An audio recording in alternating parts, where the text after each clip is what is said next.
আকাশবাণী খবর পড়ছি রক্তিম ভট্টাচার্য।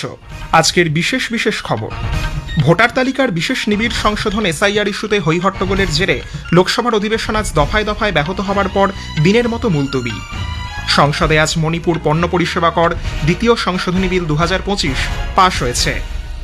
সঞ্চার সাথী অ্যাপ ডাউনলোড এবং ব্যবহার সম্পূর্ণভাবে ঐচ্ছিক বলে কেন্দ্রীয় যোগাযোগ মন্ত্রী জ্যোতিরাদিত্য সিন্ধিয়া আজ স্পষ্ট জানিয়েছেন। বিভিন্ন ধরনের সুদের হার পর্যালোচনায় রিজার্ভ ব্যাংক অফ ইন্ডিয়ার আর্থিক নীতি নির্ধারণ কমিটি আগামীকাল থেকে 3 দিনের বৈঠকে বসতে চলেছে। ঘূর্ণিঝড় দিতোয়ার তাণ্ডবে লণ্ডভণ্ড শ্রীলঙ্কায় মৃতের সংখ্যা বেড়ে দাঁড়িয়েছে 410। এখনো পর্যন্ত নিখোঁজ 336 জন। আসছি বিস্তারিত সংবাদে। ভোটার তালিকার বিশেষ নিবিড় সংশোধন এসআইআর ইস্যুতে হইহট্টগোলের জেরে দফায় দফায় ব্যাহত হবার পর লোকসভার অধিবেশন আজ দিনের মতো মুলতবি হয়ে গেছে।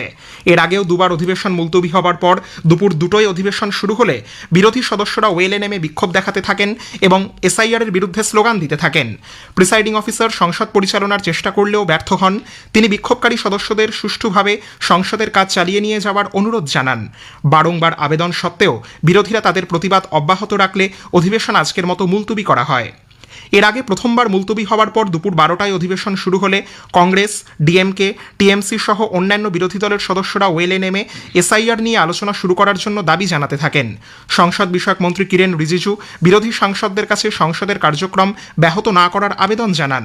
তিনি বলেন, সরকার যে কোনো বিষয় নিয়ে আলোচনা করতে প্রস্তুত, তবে আরও কিছু বিষয় রয়েছে যা নিয়ে কথা বলা প্রয়োজন। তবে বিরোধীরা তাদের দাবিতে অনড় থেকে স্লোগান দিতে থাকলে প্রিসাইডিং অফিসার লোকসভার অধিবেশন দুপুর 2টো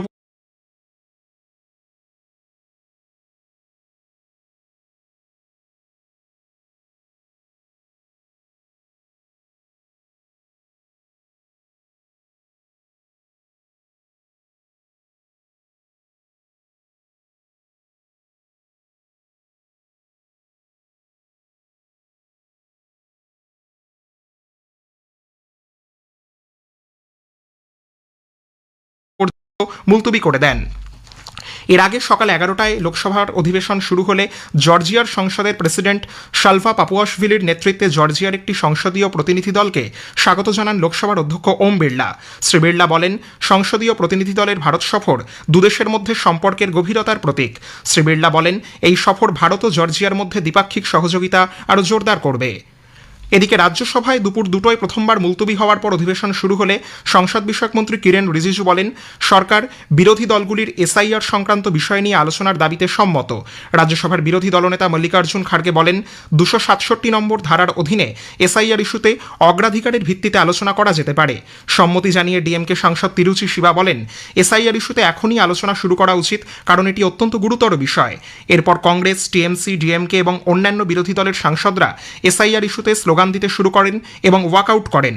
পরে সংসদে মণিপুর পণ্য পরিষেবা কর দ্বিতীয় সংশোধনী বিল 2025 নিয়ে আলোচনা এবং পাশ করা হয়। বিল পাশের পর ফের তা লোকসভায় ফিরিয়ে দেওয়া হয়। উল্লেখ্য, লোকসভায় ইতিমধ্যেই বিলটি পাশ হয়েছে। বিল পাশের পর রাজ্যসভায় বিশেষ উল্লেখ পর্ব শুরু হলে সদস্যরা বিভিন্ন ক্ষেত্রে জরুরি এবং গুরুত্বপূর্ণ বিষয়গুলি উত্থাপন করেন। এরপর রাজ্যসভা দিনের মতো মুলতবি হয়ে যায়। এর আগে সকাল 11টায় রাজ্যসভার অধিবেশন শুরু হলে চেয়ারম্যান সিপি রাধাকৃষ্ণন জর্জিয়ার সংসদীয় প্রতিনিধি দলকে ভারতে স্বাগত জানান। তিনি বলেন, এই সফর ভারত ও জর্জিয়ার মধ্যে দ্বিপাক্ষিক সম্পর্ককে আরও শক্তিশালী করবে। এরপর শূন্যকাল বা জিরো আওয়ার শুরু হলে বিরোধী সদস্যরা এসআইআর এবং অন্যান্য বিষয় নিয়ে আলোচনার দাবিতে স্লোগান দিতে শুরু করেন। সংসদ বিষয়ক মন্ত্রী কিরেন রিজিজু বারবার বিরোধীদের কাছে সংসদের কার্যক্রম সুষ্ঠুভাবে এগিয়ে নিয়ে যেতে সহযোগিতার অনুরোধ করেন, কিন্তু বিরোধীরা তাদের প্রতিবাদ অব্যাহত রাখলে দুপুর 2টো পর্যন্ত সংসদ মুলতবি হয়ে যায়। সংসদে আজ মণিপুর পণ্য পরিষেবা কর দ্বিতীয় সংশোধনী বিল 2025 পাশ হয়েছে। রাজ্যসভায় আজ আলোচনার পর বিলটি পাশ হলে ফের লোকসভায় পাঠানো হয়েছে। লোকসভায় বিলটি গতকাল পাশ হয়। 2017 সালের মণিপুর পণ্য পরিষেবা কর আইনের সংশোধনের সংস্থান রয়েছে এই বিলে। কেন্দ্রের নতুন জিএসটি স্ল্যাবের সঙ্গে সঙ্গতি রেখে মণিপুরে জিএসটি সংক্রান্ত নিয়মনীতি কার্যকর করার উদ্দেশ্যেই এই বিল আনা হয়েছে। অর্থ প্রতিমন্ত্রী পঙ্কজ চৌধুরী বিলটি সভায় উত্থাপন করেন। কেন্দ্রীয় কৃষি ও কৃষক কল্যাণ মন্ত্রী শিবরাজ সিং চৌহান জানিয়েছেন, মহাত্মা গান্ধী গ্রামীণ কর্মনিশ্চয়তা প্রকল্পে সরকার 2025-26 অর্থবর্ষে বিভিন্ন রাজ্য ও কেন্দ্রশাসিত অঞ্চলের জন্য 68,393 কোটি টাকারও বেশি অর্থ মঞ্জুর করেছে। লোকসভায় এক লিখিত প্রশ্নের জবাবে মন্ত্রী বলেন, মঞ্জুর হওয়া মোট অর্থের মধ্যে 59,853 কোটি টাকা মজুরি খাতে এবং 10,540 কোটি টাকার বেশি দেওয়া হয়েছে সরঞ্জাম ও প্রশাসনিক খাতে।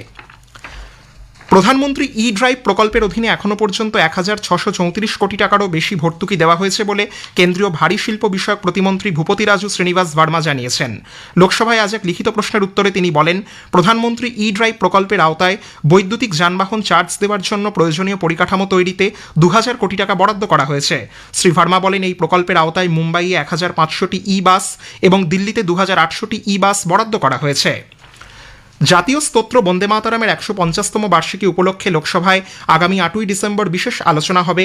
৯ই ডিসেম্বর নির্বাচনী সংস্কার নিয়ে নিম্নকক্ষে বিতর্ক সভা বসবে বলে কেন্দ্রীয় সংসদ বিষয়ক মন্ত্রী কিরেন রিজিজু জানিয়েছেন। সংসদ ভবনে আজ সাংবাদিকদের তিনি বলেন, লোকসভার অধ্যক্ষ ওম বিড়লার পৌরোহিত্যে সর্বদলীয় বৈঠকে এই সিদ্ধান্ত নেওয়া হয়েছে। তিনি বলেন, উভয় বিষয়ে আলোচনা শেষ হওয়ার পর রাজ্যসভায় আলোচনাটি গ্রহণের প্রস্তাব দেওয়া হবে। मीटिंग अच्छी तरह से हुई है और सहमति हो पाया है कि मंडे को लोकसभा में वंदे मातरम के 150 साल पूरे होने पर हम विशेष चर्चा करेंगे। उसके बाद मंगलवार को लोकसभा में इलेक्शन रिफॉर्म्स को लेकर के हम दिन भर चर्चा करेंगे। मैं सब पार्टी के नेताओं को फिर से अपील करना चाहता हूं, हम सब चाहते हैं कि पार्लियामेंट हाउस अच्छी तरह से चले। খবর শুনছেন আকাশবাণী থেকে। সঞ্চার সাথী অ্যাপ ডাউনলোড এবং ব্যবহার সম্পূর্ণভাবে ঐচ্ছিক বলে কেন্দ্রীয় যোগাযোগ মন্ত্রী জ্যোতিরাদিত্য সিন্ধিয়া আজ স্পষ্ট জানিয়েছেন।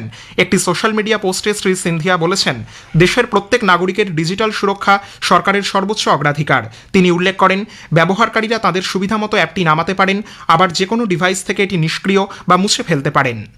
ये कस्टमर प्रोटेक्शन की बात है और हर भ्रम को मैं तोड़ने की कोशिश कर रहा हूँ। कोई मैंडेटरी नहीं है। आप अगर रजिस्टर नहीं करना चाहते हो, मतलब कि उदाहरण के तौर पे इस ऐप का उपयोग नहीं करना चाहते हो, तो रजिस्टर मत करो, वो डोरमेंट रहेगा। डिलीट करना है तो डिलीट कर लो। पर हर व्यक्ति को देश में नहीं मालूम कि मुझे फ्रॉड से प्रोटेक्ट करने के लिए, मुझे चोरी से प्रोटेक्ट करने के लिए ये ऐप है। तो हर व्यक्ति तक ये ऐप पहुँचाना हमारी जिम्मेदारी है। এর আগে মোবাইল হ্যান্ডসেট আসল কিনা তা যাচাই করার উদ্দেশ্যে ভারতে ব্যবহারের জন্য তৈরি বা আমদানি করা সমস্ত মোবাইল সেটগুলিতে সঞ্চার সাথী অ্যাপ আগে থেকে ইনস্টল করার নির্দেশ জারি করেছিল ভারত সরকার। পণ্য পরিবহনের ক্ষেত্রে রেল নতুন দৃষ্টান্ত স্থাপন করেছে। এক বিবৃতিতে রেল মন্ত্রক জানিয়েছে, নভেম্বর মাসে রেকর্ড পরিমাণ প্রায় ১৩৫ মিলিয়ন টন পণ্য রেলপথে পরিবহন করা হয়েছে, যা গত বছরের একই মাসের তুলনায় ৪.২% বেশি। পরিবাহিত পণ্যের মধ্যে রয়েছে ইস্পাত, লৌহ আকরিক এবং সারসহ বহু গুরুত্বপূর্ণ পণ্য। এর ফলে সরবরাহ শৃঙ্খল সুস্থায়ী, ব্যয় সাশ্রয়ী ও শক্তিশালী হয়েছে। রিজার্ভ ব্যাঙ্ক অফ ইন্ডিয়ার আর্থিক নীতি নির্ধারণ কমিটি আগামীকাল থেকে ৩ দিনের বৈঠকে বসতে চলেছে। বৈঠকে বিভিন্ন সুদের হার পর্যালোচনা করা হবে। বৈঠক শেষে আগামী শুক্রবার গৃহীত সিদ্ধান্তগুলি ঘোষণা করবেন আরবিআই এর গভর্নর সঞ্জয় মালহোত্রা। উল্লেখ্য, চলতি বছরের ফেব্রুয়ারি থেকেই সুদের হার কমাতে শুরু করেছে রিজার্ভ ব্যাঙ্ক। ৩ দফায় ১০০ বেসিস পয়েন্ট কমিয়ে রেপো রেট ৫.৫% নামিয়ে আনা হয়। তবে আগস্ট মাসের পর থেকে রেপো রেটে আর কোনো পরিবর্তন করা হয়নি।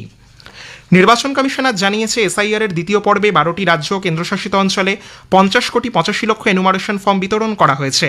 প্রায় ৫১ কোটি ভোটার সংখ্যার, যা প্রায় ৯৯.৭৮%। এখনও পর্যন্ত ডিজিটাইজড হয়েছে ৪০ কোটির মতো এনুমারেশন ফর্ম। চূড়ান্ত ভোটার তালিকা প্রকাশিত হবে আগামী বছরের ১৪ই ফেব্রুয়ারি। উত্তরপ্রদেশের বারাণসীতে আজ সন্ধ্যায় কাশী তামিল সঙ্গমমের ৪র্থ সংস্করণ শুরু হয়েছে। কেন্দ্রীয় শিক্ষামন্ত্রী ধর্মেন্দ্র প্রধান এবং উত্তরপ্রদেশের মুখ্যমন্ত্রী যোগী আদিত্যনাথ যৌথভাবে বারাণসীর নমঘাটে এই অনুষ্ঠানের উদ্বোধন করেন। উত্তর ও দক্ষিণ ভারতের মধ্যে সম্পর্ক আরও সুদৃঢ় করা এই আয়োজনের মূল লক্ষ্য। এবছর অনুষ্ঠানের মূল ভাবনা হল, আসুন তামিল শিখি অথবা তামিল করকলম। প্রধানমন্ত্রী নরেন্দ্র মোদী আজ কাশী তামিল সঙ্গমম সূচনায় দেশবাসীকে শুভেচ্ছা জানিয়েছেন।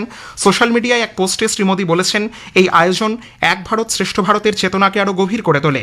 প্রধানমন্ত্রী এই অনুষ্ঠান চলাকালীন নাগরিকদের কাশীবাস যেন স্মরণীয় হয়ে ওঠে সেই কামনা করেছেন। রাষ্ট্রপতি দ্রৌপদী মুর্মু আগামীকাল থেকে দুদিনের তিরুবনন্তপুরম সফরে যাচ্ছেন। সফরকালে রাষ্ট্রপতি নৌবাহিনী দিবস ২০২৫ উদযাপনী অনুষ্ঠানে যোগ দেবেন এবং ভারতীয় নৌসেনার সামরিক শক্তি প্রত্যক্ষ করবেন। রাশিয়ার প্রেসিডেন্ট ভ্লাদিমির পুতিনের আসন্ন ভারত সফরে দুই দেশের মধ্যে একাধিক চুক্তি স্বাক্ষরিত হতে পারে বলে রুশ প্রেসিডেন্টের মুখপাত্র দিমিত্রি পেসকভ জানিয়েছেন। তিনি বলেন, S-400 প্রতিরক্ষা ব্যবস্থা এবং যুদ্ধবিমান Su-57 নিয়েও আলোচনা হবে দুদেশের শীর্ষ নেতৃত্বের মধ্যে। ওষুধ রপ্তানির ক্ষেত্রে মার্কিন যুক্তরাষ্ট্র এবং ব্রিটেন একটি চুক্তি ঘোষণা করেছে। এতে বলা হয়েছে, কমপক্ষে ৩ বছরের জন্য ব্রিটেন থেকে মার্কিন যুক্তরাষ্ট্রে রপ্তানি করা সমস্ত ওষুধের উপর শুল্ক মকুব করা হবে। ঘূর্ণিঝড় দিতোয়ার তাণ্ডবে লণ্ডভণ্ড শ্রীলঙ্কায় মৃতের সংখ্যা বেড়ে দাঁড়িয়েছে 410। এখনও পর্যন্ত নিখোঁজ রয়েছেন 336 জন। এই বিপর্যয়ে 25টি জেলার 10,40,000-এরও বেশি মানুষ ক্ষতিগ্রস্ত। সর্বাধিক প্রাণহানির খবর পাওয়া গেছে ক্যান্ডি থেকে, সেখানে মৃতের সংখ্যা 88। শেষ করার আগে খবরের বিশেষ কিছু অংশ আরও একবার। ভোটার তালিকার বিশেষ নিবিড় সংশোধন এসআইআর ইস্যুতে হইহট্টগোলের জেরে লোকসভার অধিবেশন আজ দফায় দফায় ব্যাহত হওয়ার পর দিনের মতো মুলতবি। সঞ্চার সাথী অ্যাপ ডাউনলোড এবং ব্যবহার সম্পূর্ণভাবে ঐচ্ছিক বলে কেন্দ্রীয় যোগাযোগ মন্ত্রী জ্যোতিরাদিত্য সিন্ধিয়া স্পষ্ট জানিয়েছেন। খবর শেষ হলো, এরপর স্থানীয় সংবাদ 7:50 মিনিটে।